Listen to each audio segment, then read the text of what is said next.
listening to the Art of Homeschooling podcast, where we help parents cultivate creativity and connection at home.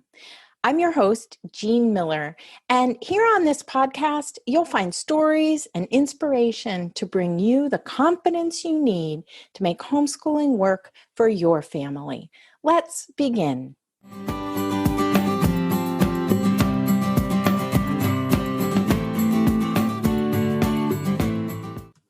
Hello, homeschooling friend, and welcome to the podcast. I'm so excited to bring you this episode on a topic near and dear to my heart. Today, we're talking all about the rewards of gardening with children. In this episode, I want to encourage you to give gardening a try or to expand your gardening activities this season. I'll share with you some of the many benefits of gardening, my favorite projects, strategies for involving children, and some of my favorite resources for gardening with children. And if you don't have this space, feel like you don't have any space for gardening or haven't started a garden plot, keep listening because you can grow so many plants in small raised beds. You can add a few vegetable plants into your existing landscape or plant in large pots on your deck, patio, or even balcony.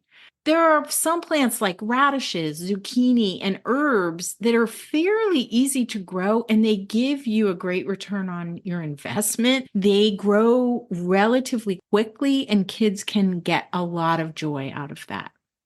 Let's start with the benefits of gardening with children. Older adults often think of gardening as a hobby. But gardening can be strenuous work. The rewards are plentiful, though. And as parents, we want to model doing meaningful work in the world for our children to see. Here are some of the big benefits of gardening with children. Gardening improves mood and reduces stress, promotes meaningful work, encourages healthy eating, teaches environmental awareness, provides sensory development, and allows for family bonding. Those are just a few of the many benefits of gardening with children.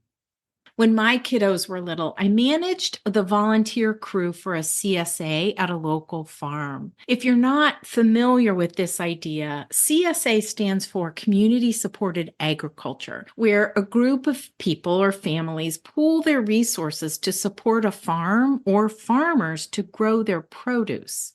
The CSA at Silver Creek Farm was a huge part of my kiddos' childhoods because for 6 months out of the year, for about 10 years, we would spend every Thursday on the farm.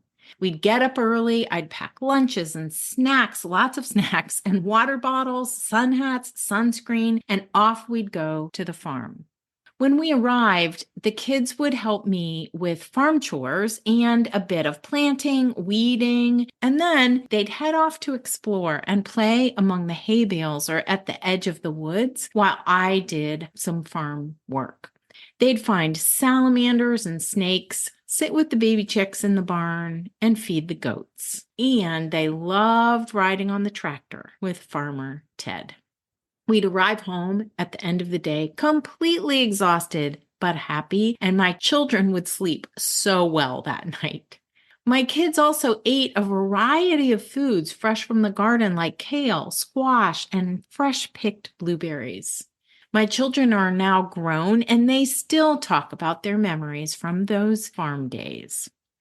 One of my kiddos and his wife now belong to a CSA where they live. Another is into mushroom foraging, and the third works in a coffee shop in an animal rescue mission.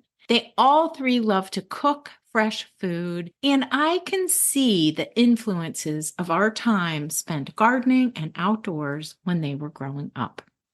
Back here at home, we've had some favorite garden projects over the years. One of our family traditions is to plant flowers together on Mother's Day. A super simple activity. It's the perfect time of year here in Northern Ohio to plant annuals. And so we've made it a tradition to go to the garden center together, pick out the flowers, and come home to plant them on that Sunday in May.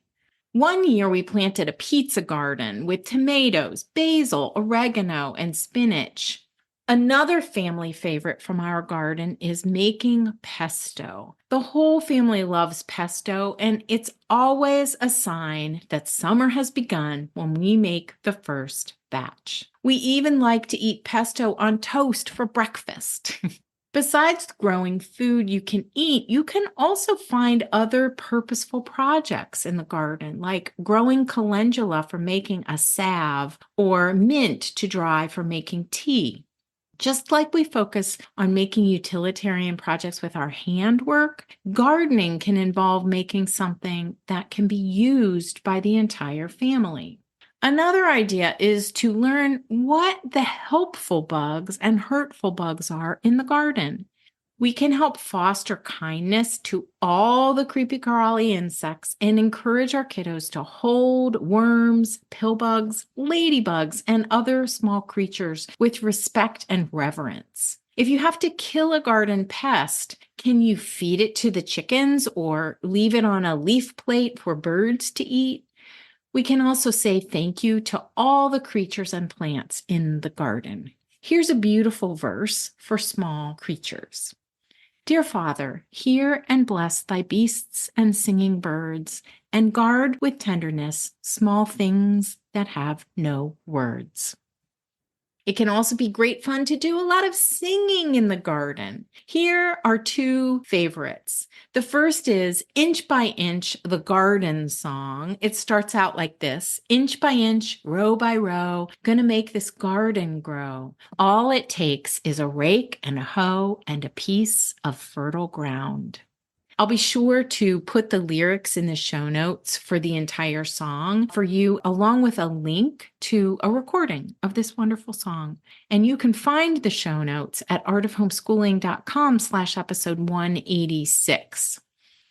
I'll also link to The Growing Song by Mary Tienes Schunemann, another wonderful song, particularly for young children. And here is a poem that we love called The Good Farmer. The glossy worm below the ground doth twist and turn and chop and churn and till and toil and mill and moil up all the soil without a sound. Now for some simple strategies for how to involve your children in the gardening. Have child-sized tools on hand and available for your kiddos. Have hoses, buckets with scoops or cups, and watering cans available. Children love playing in water. Have a space that your kiddos can just play in, mess up, do whatever they want. We had a mud pit in our backyard for years. Make sure there's plenty of shade for respite from the sun. It's nice to have a sun umbrella or beach tent for shade out in your yard. They're portable and the perfect place to set up a sandbox or bean tub, a wading pool, or water table for play in the shade. Gather sun hats, sunscreen, and water bottles for each family member before heading outdoors. And here's an important one: prepare snacks ahead of time to help avoid meltdowns. Harvest and eat the food you grow, and let your children help decide what to cook with the produce. Create a rhythm where children help you when you first get out into the garden and then are free to go play while you tend the garden. You might give each child a little garden chore to do when they first get outside, but then let them choose after that. As parents, we can be working in the garden while our kids are free to dip in and out of work and play. When my team member Sarah ran a CSA on their property, her little ones would stay close and nearby while the older kiddos would venture farther away to play. As we wrap up, I want to mention a few favorite resources. Now, don't forget to check the show notes at artofhomeschooling.com/episode 186 for a more complete list of gardening books. Roots, Shoots, Buckets, and Boots by Sharon Lovejoy is an all-time favorite activity book for gardening with project ideas like growing a sunflower house, planting a pizza garden. Another book, Blue Potatoes, Orange Tomatoes by Rosalind Creasy, is a beautiful book about growing unusual vegetables and can be something that is different and really fun for you to do with your family. I also recommend two books by Lois Ehlert, particularly for the younger crowd. One is Planting a Rainbow, and the other, Growing Vegetable Soup, where you can plant all the ingredients and then when you harvest, make soup from everything you've grown.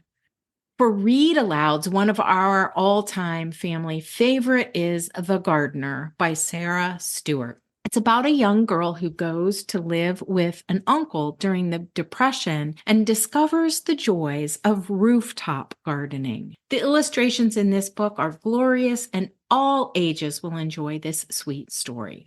I love this book so much that my friend Allison and I created a book hearth literature guide for planning a whole month main lesson block around this one book using The Gardener. Check out the show notes for a link to that too. And finally, I want to mention The Secret Garden by Frances Hodgson Burnett for another wonderful family read aloud. We read this book together, curled up on the couch every spring to welcome a new season. It's about how the characters in the story come to life just as the garden does in the springtime. I'll also link to a few other podcast episodes you might be interested in listening to if you are loving this topic of gardening with your children. And there you have it. Lots of benefits to gardening with children, ideas for projects, strategies for involving them, and favorite resources to inspire you to get outside and gardening. Time to go grab those trowels and do some digging in the dirt. That's all for today, my friend. But here's what I want you to remember. Rather than perfection, let's focus on connection. Thanks so much for listening, and I'll see you on the next episode of the Art of Homeschooling podcast.